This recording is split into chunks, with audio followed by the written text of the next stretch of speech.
Oh, hey. It's finally working. Jesus. Hey, folks. Impromptu live stream, by the way. Because I'm just waiting for a friend.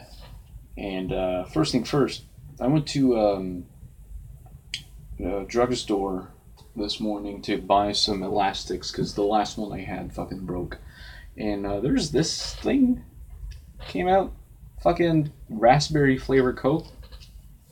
Strange, but enjoyable. This is not sponsored, by the way.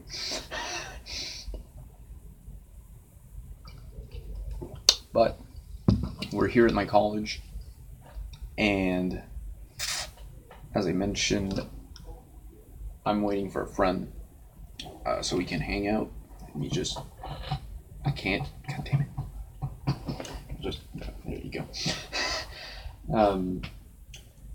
I'm just waiting for my phone to be just a little bit more on battery because it's like at 6% right now. But in the meantime, I'll talk about what I wanted to talk about when I tried to do a live stream, which was basically, the state of Heroes of Harmony part 2, or like an update on that, and what's next, basically. So, first thing first, as some of you might know, on Twitter I posted it a week or two ago. I can't remember. But basically, my external hard drive crapped out on me, and so it was my backup, if you want. It's funny because recently, I kept thinking, maybe I should back it up. Maybe I should do like a zip file and put that thing like on my PC just to be sure I have like a backup. I didn't, of course, and I lost everything. So we're talking tabs, we're talking MIDI, we're talking recordings, we're talking audition projects, we're talking literally everything music related. Jesus, what the hell's going on? But yeah, I lost everything music related, and it sucks. Like all the tabs for my Jesus Christ. But yeah, all my original songs that I tabbed out, gone. At least I still have them in my head. As well as I still have, for example, on my PC, I still have the old versions and the 2017 version of To the Moon and Beyond. I still have some whips of of Heroes of Harmony, but since I don't work with an E-drum with MIDI and a MIDI keyboard, I can't just like go on Mixcraft, record MIDI things, and work from there. I have to re-tab everything and re-export the tabs in MIDI, and it's gonna take a little while. At least in the first live stream that I talked about Heroes of Harmony, I did mention it was going to be out by October. I did well because I did not expect for my external hard drive to crap out on me like that. But yeah, and at the same time, I mean, it's sort of a good thing, I guess, because it'll make me, think again about all my songs and, try to rework them in some way, because some of the drum parts were just, like, repetitive as hell. There were no drum fills. It was just, like, playing something, maybe doing, like, a every once in a while, but nothing too crazy. And I didn't want the drums to be boring, so at the same time, it made me just retabbing To the Moon and Beyond. Like, I rewrote some of the drum parts, and I was like, God damn, this is really good with this instead of that. Changed some synths here and there. Just things like that. And it's going to give me a new opportunity to look at my songs for the album and try to rework them in some way, which should be a lot of fun. I mean, it sucks, but I have to find fun somewhere because Otherwise, I would just have said like, fuck it, cancel everything, cancel pre-orders, cancel all that crap. But no.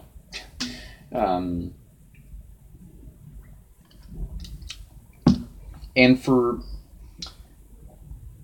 as far as what's going on aside from that, well, since I've been working for 3 or 4 months at Tim Hortons now, luckily enough, our minimum wage went up on May 1st to $12 an hour, and since I'm a baker over there and I don't get tip, they put like a bonus, so it's like I think I paid $13.75, something like that, an hour. But with the taxes and shit, it basically gives me like $11 an hour. But I had the chance to buy a new external hard drive, which I will use backup from. I'm going to use OneDrive because I didn't know OneDrive was free. I thought you had to pay for it, but apparently there's 500 gigs that comes with it free. So I was like, God damn it, why did I not do that? So what I'll do is every month I'll do a zip file of what I have on my external hard drive and import it on the cloud. So this way I have a backup ready at all times.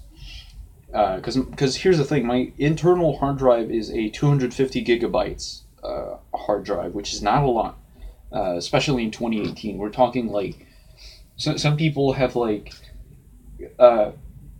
USB flash drives with more space than that. I've seen USB sticks with was it USB sticks or an SD card? I can't recall, but it was almost twice as much. I was like, God damn, my internal hard drive doesn't have that. And if anyone knows, because here's the thing, for example, one of my friends, John Mima, he knows a lot about computers. Same thing for Prince, whatever. Just a bunch of people that are computer geeks. They know a lot of things, way more than I do. They tell me how to do it, but I'm so scared to fuck things up that I low battery. No shit, it's an 8%. But I'm so scared to do something wrong and fuck it up even more, completely lose my computer, itself, that I'm scared to do anything to it. So, I tried plug in my external hard drive in, what do you think, Sample Drums as a temporary alternative for someone who can't currently afford. If you watch Glenn Fricker, hi by the way, Brendan Mason, is it the first time that you're on this channel? Because I don't recall seeing your name anywhere, or it's just because I'm tired and I can't recall names easily. But if you're a newcomer, welcome to the channel. But what do you think of Sample Drums? If you watch Spectre Sound Studios, if you're familiar with this dude, Glenn Fricker, also a Canadian who lives next province next to me, he has a lot of opinions that I agree with, some that I don't fully agree on, but this is one topic that I pretty much agree with. If you're a student, if you're someone who lives on their own, in an apartment with neighbors and such, and you can't afford a real drum or an E-kit, because even if you have an E-kit, it still makes a lot of noise and you can't play it, or you don't have the equipment to record anything, because it's an investment. If you're gonna record drums and buy a kit and you think you're gonna do this, you have to really go for it, not just half-ass it. So for Sample Drums, I think it's an amazing writing tool. It's great. It's just really great when you're starting out and you're not too familiar with writing drums and how to mix them. Sure, mixing sample drums versus mixing a real drum is completely different, because you have bleed from all the other piece kits, actually. I heard that Superior Drummer does that a lot. You can control the amount of bleed, which is amazing. But I never really used it, so can't really say for myself. But I've seen a lot of options to do that. The most you can do in addictive drums is control the snare buzz. So whenever the kick is used, you can hear a the sound of the snare rumbling against it. But yeah, sample drums are an amazing writing tool when you're a beginner, when you're someone that doesn't have the space or money to get a real drum kit.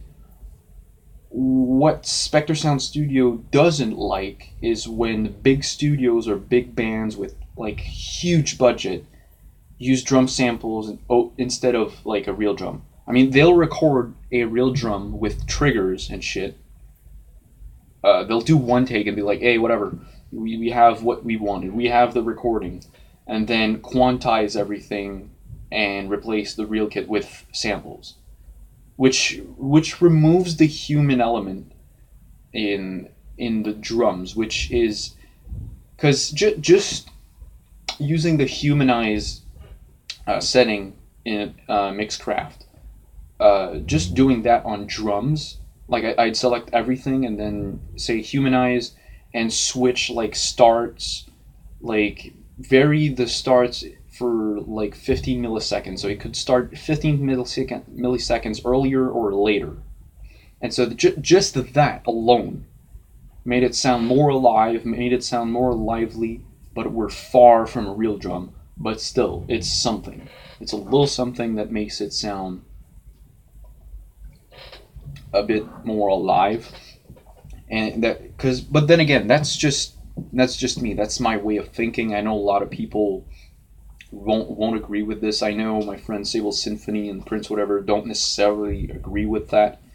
They're more of a the recording has to be perfect mentality, which is fine. I mean, we don't have to agree on everything because it'd just be boring. But yeah, like if you can't afford a real drum, can't afford an E-kit, or you just can't have those because of noise problems and such, definitely go get some sample drums. It's an amazing writing tool. It's great to start mixing, because here's what I do. I export every single piece separately. So yeah, you have your snare, individual mic, you have your hi-hat, overheads, room mic, toms, kick. And so just doing that as if it was a real drum kit that you recorded, that you have to, have your compression, your EQ for each separate, it gives you an idea of how a real drum, how to mix a real drum. So it's a great practicing tool for mixing. It's a great practicing tool for writing. It's just a great tool in general. But for big studios and big bands that have a lot of budget, that won't, make the effort of playing real drums with like mixing everything properly, it's just kind of sad, for me at least. Not against it, not for it as well. It just depends on the situation. Because, like, I don't know, let's say Metallica started using sampled drums instead of Lars Ulrich, even though it would be better, because that's the meme. It would sound weird, and it would sound robotic as hell. Like, I remember some people telling me, like, oh, your drums sound too robotic. I'm like, I can't do anything about that, except like humanize it by giving it more randomness to it, that like the notes can start a bit earlier or after one another. But there's really nothing you can do about that, since it's sampled drums. It's not a real drummer.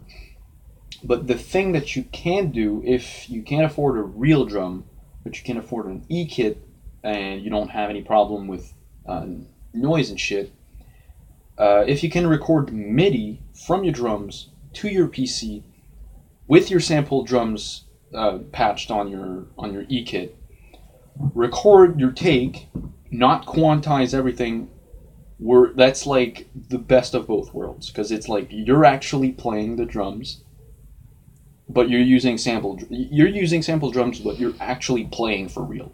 It's just not, I think you know what I mean. But yeah. And now that I'm talking about this, I've been thinking recently about not something well, I don't really have a name for it yet, but like a premium mixing course of some sort, even though there's like a shit ton out there, and I've pretty much been doing it on a couple of live streams here and there. But like for like offering mixing services and maybe maybe not master, because I do both at the same time, but like if someone wants advice on on a track or whatever. I mean, if you just want feedback, that I can give that for free. Like, if you hit me up on Discord, Twitter, whatever, like, hey, can you listen to this? Can you tell me what's wrong? And like, it takes 3 minutes to be like, okay, you need to do this, that, blah, blah, blah. But I was thinking of doing like more intimate, more personal stuff. Like, let's say, okay, you have your track, everything's recorded, you just don't know how to mix it, and I can show you how. And basically not teach you, but basically just show you how to mix things. And, you know, it wouldn't be too expensive, because we're musicians, we're broke. That's just life. That's how it is. But I don't know, let's say like a full mix breakdown, or a full, just, you know, you send me your shit, and then I mix it, do your thing for you. Like, I don't know, let's say $50 a track for, like, you send me your track, I mix it, I master it, and send it to you in whatever format you want it. That could be like $50 a song or something like that. I don't know yet if I'm gonna do that, because first, I'm not like the best dude out there mixing, but like I can do a lot of things. Like people, I think it was Dragonal. Yeah, he had a drum kit, which he showed me his kit on Addictive Drums. I was like, well, let me see what I can do. I changed a couple of things. I was like, holy crap, that sounds way better than what I thought I could do. And it's sometimes it's like when you're so used to hearing something, you don't think that'd be an idea. Like, yeah, all right, cool. I can see that I have supporters now.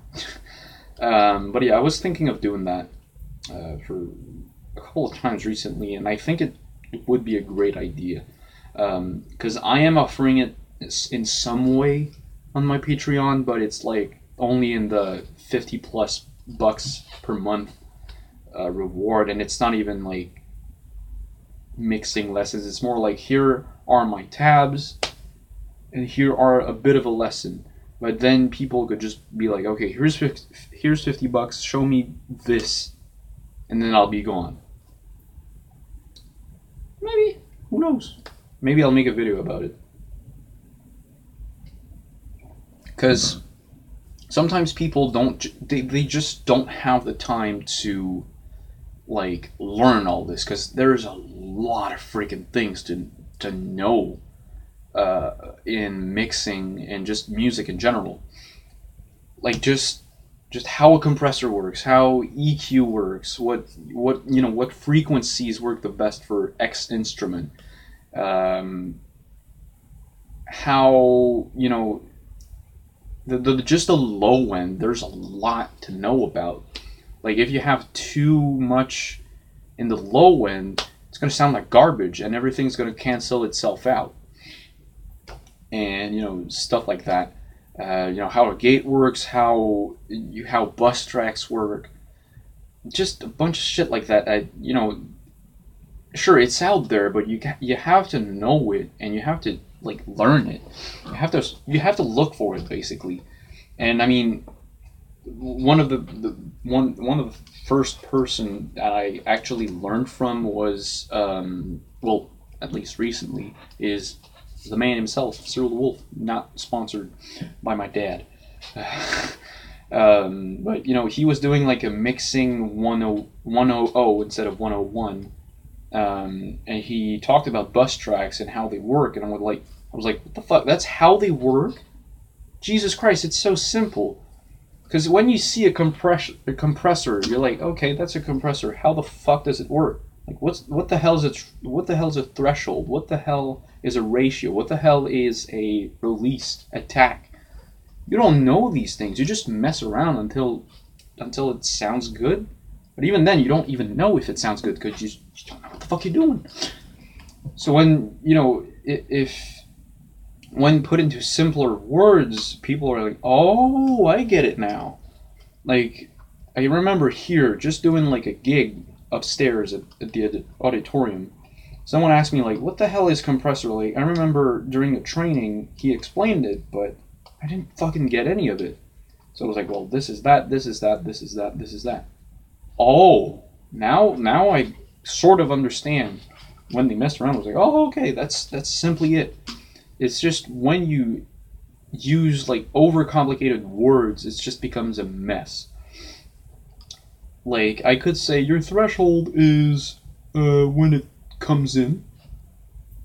Your attack is how fast it comes in. Release it how long. Well, the length of after it stops working. The ratio is the amount of compression you want. You know, it's just you don't get any of it. But when you say the threshold is when the level reaches that, the compressor kicks in.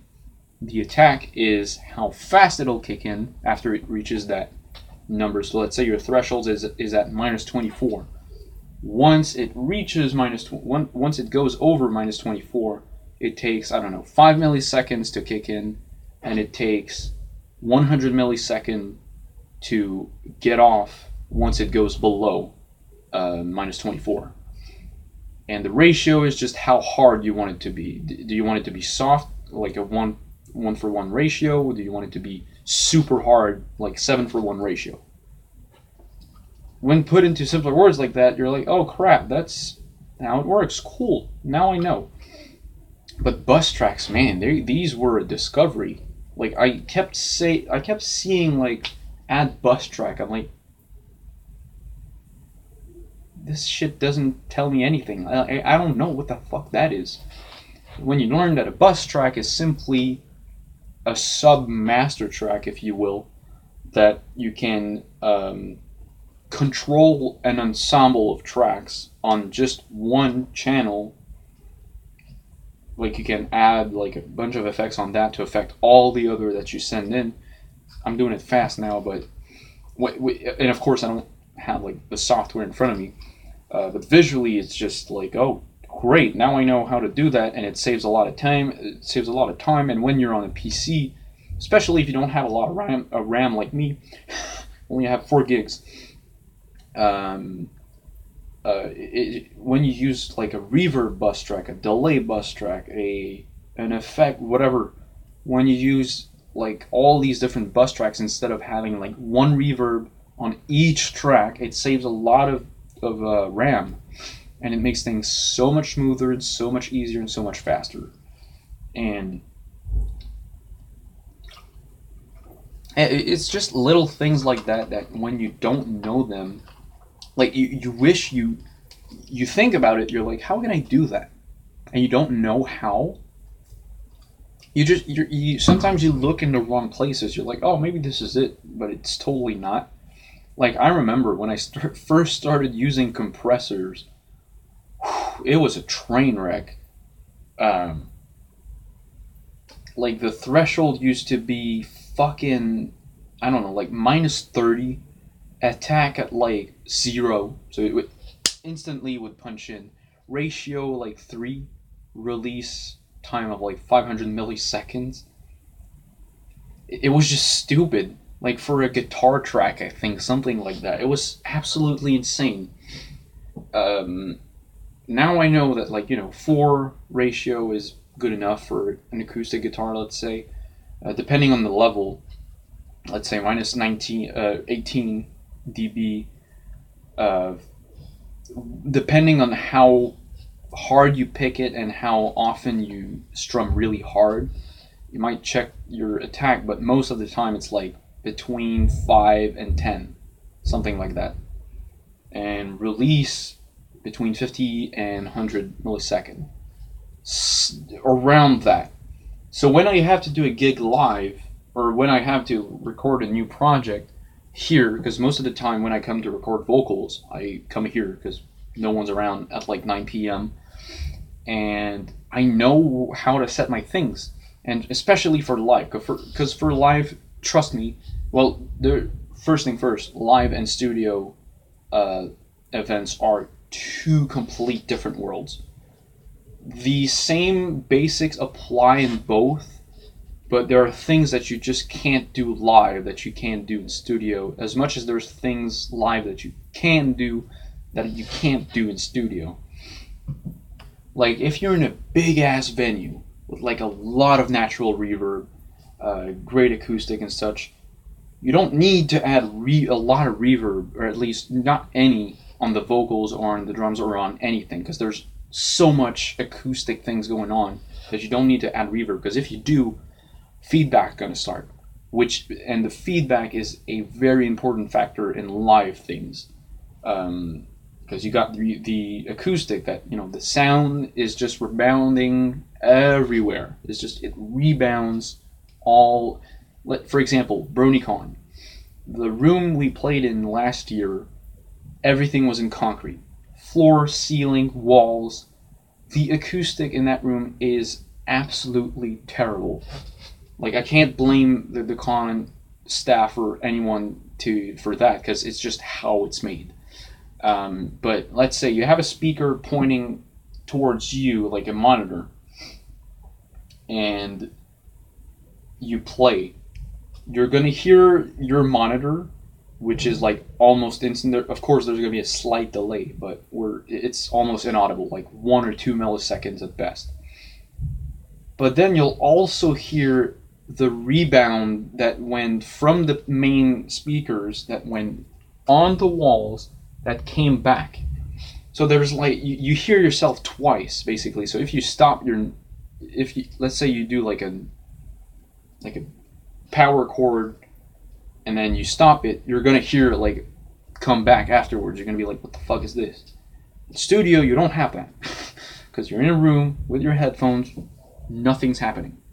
In live, it happens, and then things can get really bad quickly. Like, if everything's too loud, if there's like a lot of reverb, and your guitar picks it up, there's gonna be feedback all over the place. And if your monitor is way too loud, you're just going to get a fuckload of feedback. Because for those of you who don't know what feedback is, to put it in in a simpler word, let's say you have your speaker here that produce. Let's say you have a microphone and there's a speaker there, and you talk in it. The speaker is, shooting the sound that goes in the microphone out there. But if you turn that speaker towards you, it creates a loop, because you're going to speak in the microphone. The microphone the speaker will shoot what the microphone says, and the microphone will get that same exact frequency, so it's just going to loop itself and do the amazing noise of feedback that everybody loves hearing in the middle of a concert with a literal fuck ton of speakers at full power.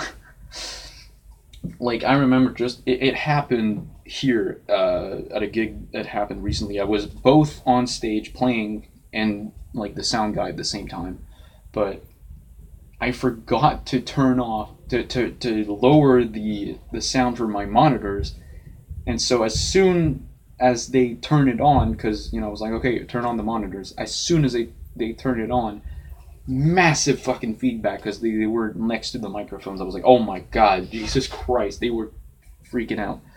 But I saw a question here. I know this is unrelated, but would you recommend recording guitar from a mic amp or direct with an amp sim? It depends on the sound that you want. And this will be the last thing I talk about before playing drums, because it's been half an hour already. But it really depends on what kind of sound you want. If you want a classic rock sound, let's say like AC/DC, Van Halen, Metallica, Dream Theater, all these 80s, 90s, early 2000 bands, they mic up their amps. If you want you know, something that sounds vintage and shit, sure, you can do it with an amp sim, no problem. But if, I mean, sure, it's more trouble to mic up your amp, even though no one does it anymore. It's mostly like a Kemper or an Axe effects or stuff like that. But if you want, like the real deal, the real deal, it's really up to you. I say try both.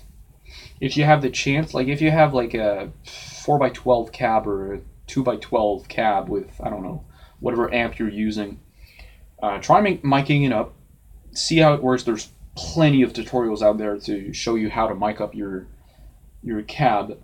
Spectre Sound Studios did, I can't remember the name of that technique, but it's like two microphones pointing differently that's going like in a small Behringer mixer, like a 4-input mixer. In there, you just dial them in, blend them together, and send that in your interface, and it sounds so fucking good. Like one of the best guitar tones that I have ever heard. I was like, Jesus Christ, this is amazing. So there's that, or there's the easier way to, if you want to go that way, that's totally fine.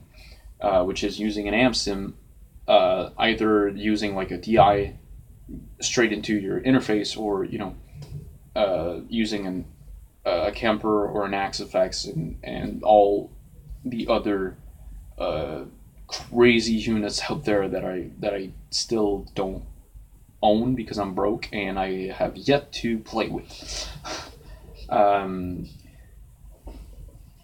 So it really depends on what you want to do. If you want to do it the hard way or the easy way. The hard way is with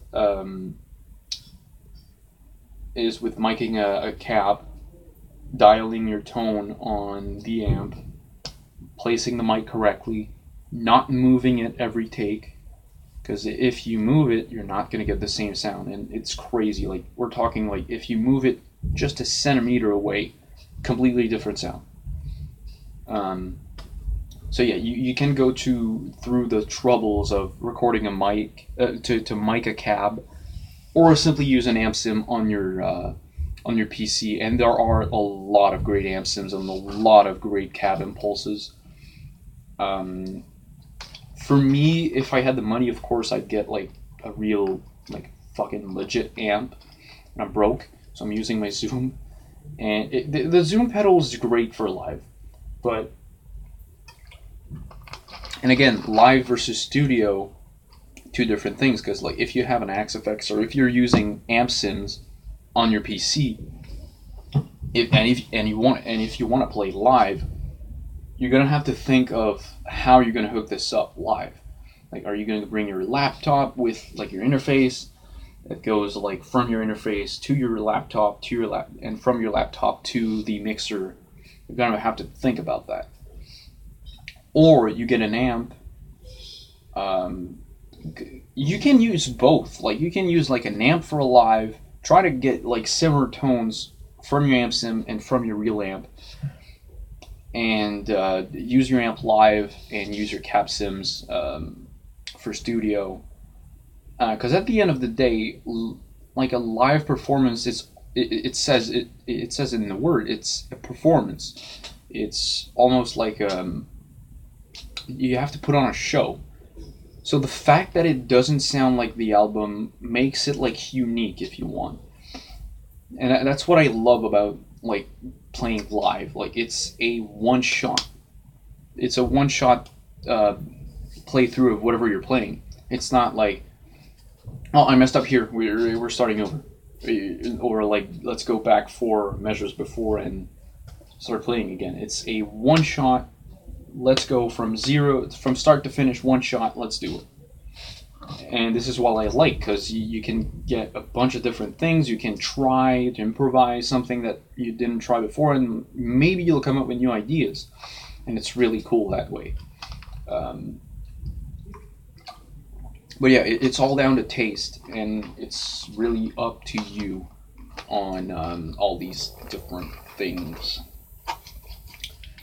So, without further ado, it is 5:36. My phone's at 20%.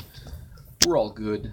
for a little while, at least for the amount of time I'll be doing this. So I need my headphones, of course. I'm gonna have to, I'll close this.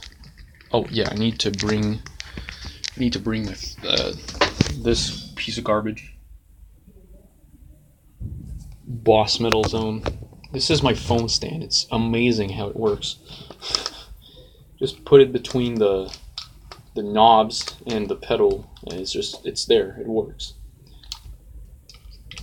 So obviously, gonna play some Dream Theater. I might do like the second take on Dance of Eternity, because boy, I just need like a double pedal, and I'm pretty sure I can do it 100%. So I'm gonna have to close some things here and there, like the mixer here, speakers. Bam, bam, bam. Close the computer as well. If it can open.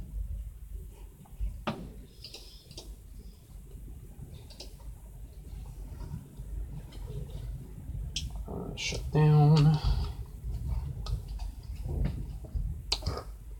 Alright. So can I mute myself on this or no?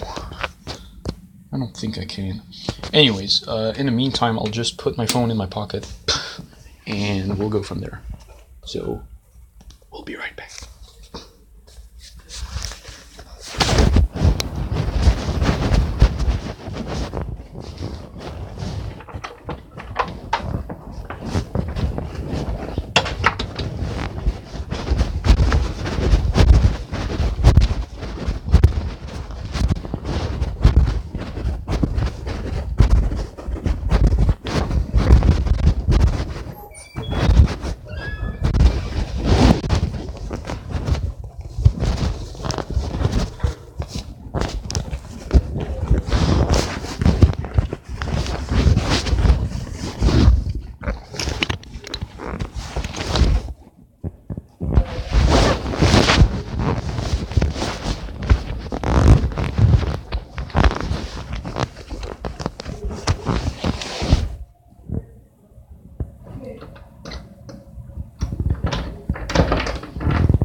And we're back in the drum room.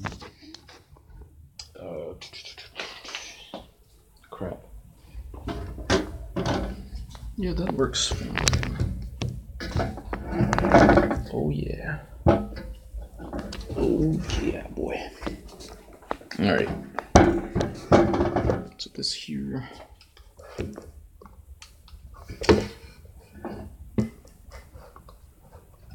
Hopefully I can see it. Nice. Alright, well then. Plug it in. Jesus.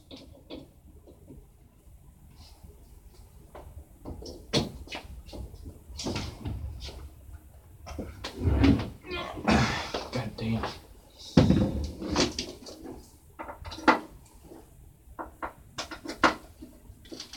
Turn that thing on. Yeah, baby. Alright.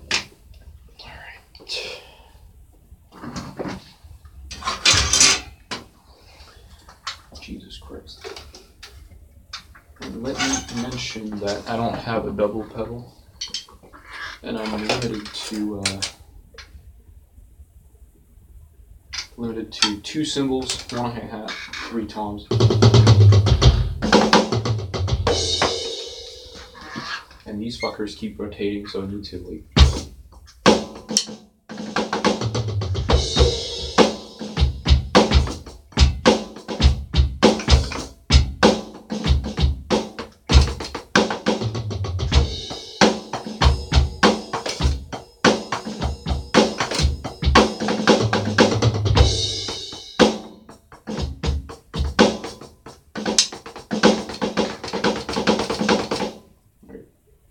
I think we're good.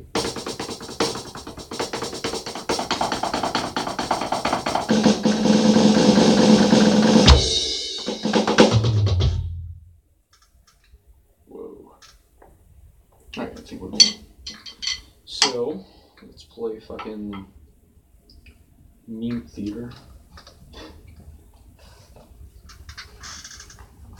Alright, just pull out the keys right here.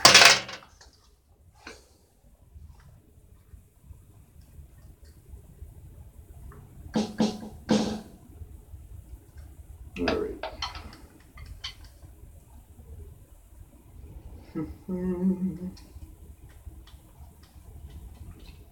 Alright. It's your boy, Mike Portnoy.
stupid fucking hi-hat that won't stay fit.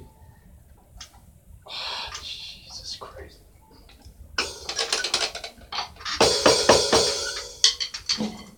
Why does it do that? Please, stop.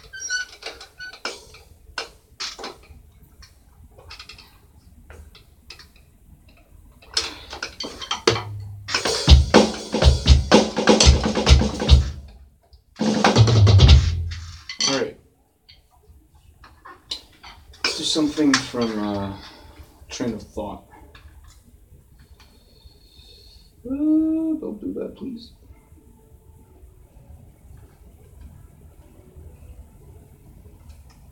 Oh yeah, let's do As I Am. Fuck it. Again, I don't have the double pedal, so...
one last one. It's been a while since I played that one. Stream of Consciousness.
Flute. Alright.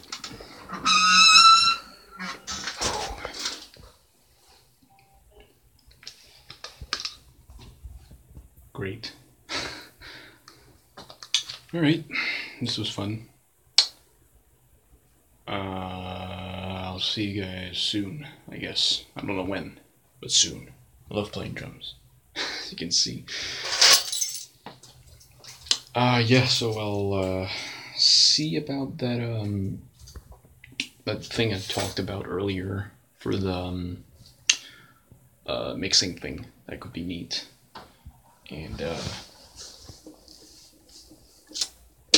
I'll see you guys next stream or next video. I don't know when that's gonna happen, but soon enough. This has been Rockin'Brony. Keep on rocking my world, and I'll keep on rocking yours. See you next time. Now I need to turn this shit off.